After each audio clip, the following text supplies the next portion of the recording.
কি রান্না করছো এটা? একটু স্বাদ হয় নাই। দিনে কি রান্না তুমি ভুলে যাইতেছো?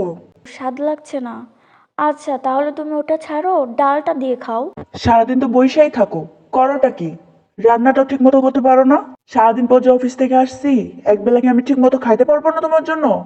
আজকের মতো খেয়ে নাও গো, আমার শরীরটা ভালো ছিল না, খুব কষ্ট করে রান্না করছি। তোর তো শরীর সবসময়ই খারাপ থাকে, কোনোদিন তোর মুখে শুনলাম না যে তোর শরীরটা ভালো। সারাদিন শুয়ে বসে থাকস, তাও কাজগুলো ঠিক মতো করস না। একটা কাজ, খালি রান্না, সেটাও ঠিক মতো করতে পারস না। তোর রান্না না তুই বেশি করে খা। সারাদিন তোমার সংসারে গাধার মতো খাইটা মরি, তারপরেও নাম পাই না। খালি রান্না বান্না কাজ, একটা সংসারে কি খালি রান্না বান্না কাজ থাকে? অন্য কাজগুলো কে করে দিয়ে যায়?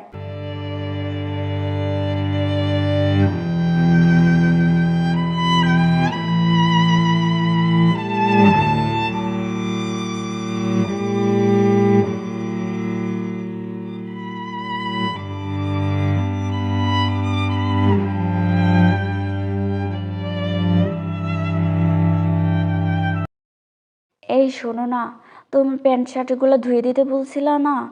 আমি তো ধুইছি, কিন্তু প্যান্টের পকেটে যে টাকা ছিল আমি তো খেয়াল করি নাই। প্যান্টে ধুতে গিয়ে ওটা ভিজে গেছে।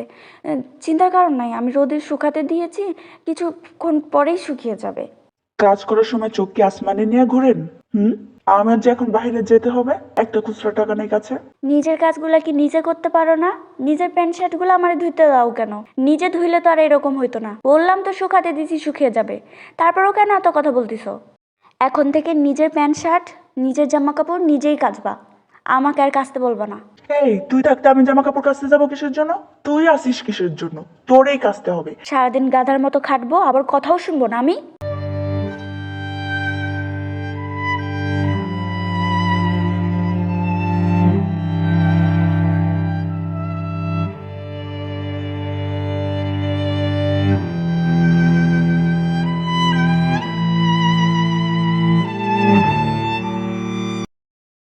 আজকে এগুলো তুমি কি বাজার করে নিয়ে আসছো বলো তো?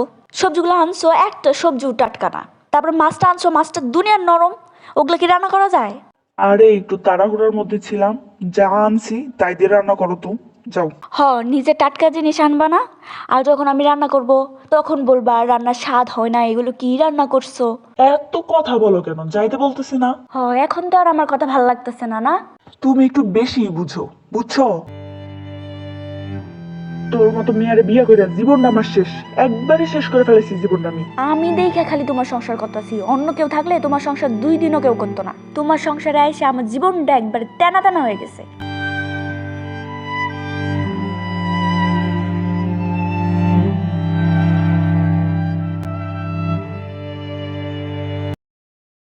কি ব্যাপার নাফি, ইদানিং পড়াশোনা করছো না কেন? ম্যাম, রাতে মন ভালো ছিল না। পড়া করেছিলাম কিন্তু মনে থাকছে না, ভুলে যাচ্ছি। এইটা কোনো কথা? তুমি তো আগে ফাঁকিবাজ ছিলা না নাফি। কাল থেকে ঠিক মতো পড়াশোনা করে আসবা, নইলে কিন্তু আমি তোমার আব্বু আম্মুকে ডেকে নিয়ে আসবো। কি মনে থাকবে? জি ম্যাম।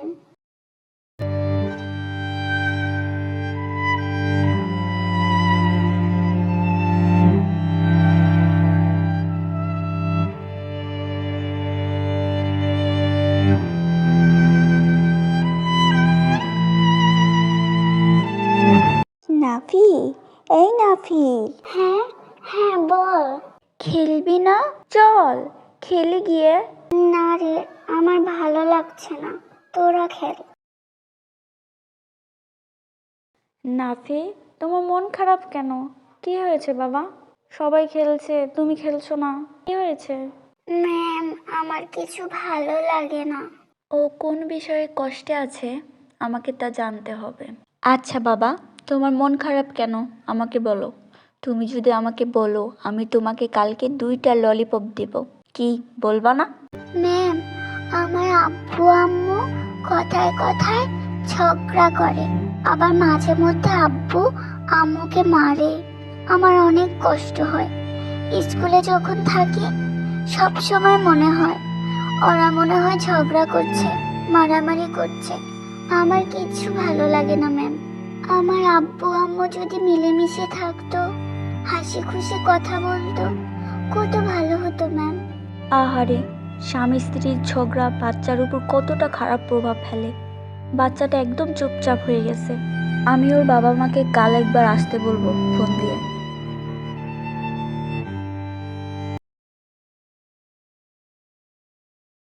ম্যাম আমাদের আসতে বলেছিলেন। নাফি কি কিছু করেছে? দেখুন ভাবি, নাফি তো ভালো নেই। আপনারা কি বুঝতে পারেন না? কেন, কি হয়েছে? ও তো বাসায় গিয়ে কিছু বলেনি। ও বাসায় গিয়ে কি বলবে? ওর তো বাসাতেই সমস্যা। মানে? ভাই আর ভাবি, কিছু মনে নিয়েন না। সংসার করতে গেলে স্বামী স্ত্রীদের মাঝে ঝগড়া হয়, কিন্তু সেটা বাচ্চার সামনে করতে হয় না। আপনারা টুকটাক ব্যাপারেও ঝগড়া করেন। এমন দেখে নাফি দিন দিন মানসিকভাবে ভেঙে পড়ছে। এভাবে চলতে থাকলে ওর মানসিক বিকাশ ব্যাহত হবে। ও শারীরিকভাবেও অসুস্থ হয়ে যাবে। আপনারা খেয়াল করে দেখবেন, ও অনেকটা অমনোযোগী হয়ে গেছে। পড়েও মনে রাখতে পারছে না, চুপচাপ হয়ে গেছে, হাসে না। এভাবে চলতে থাকলে আপনাদের বাচ্চার অনেক বড় ক্ষতি হয়ে যাবে। আপনারা কি সেটা চান? আমরা তো এত কিছু ভাবি নাই ম্যাডাম, যে আমাদের ঝগড়া ওর কোনো ক্ষতি করতে পারে। আমরা আর ঝগড়া করব না। আমরা আমাদের ঝগড়ায় এতটা ব্যস্ত ছিলাম যে আমার বাচ্চাটা হাসে না, ঠিক মতো পড়ালেখা করতে পারতেছে না, এত কষ্টে আছে, আমরা দুজন বুঝতেই পারি নাই। নাফিকে স্বাভাবিক করতে হবে। ওকে স্বাভাবিক করার জন্য আপনারা ওকে নিয়ে একদিন শিশু পার্ক থেকে ঘুরে আসেন, ওকে সময় দেন, ওর সাথে হাসি খুশি কথা বলেন। আপনারা দুজন আর ঝগড়া করবেন না। ওর সামনে সবসময় হাসি খুশি থাকবেন। ও আপনাদের ঝগড়া দেখতে চায় না, আপনাদের সবসময় হাসি খুশি দেখতে চায়, আপনাদের সাথে হাসতে চায়।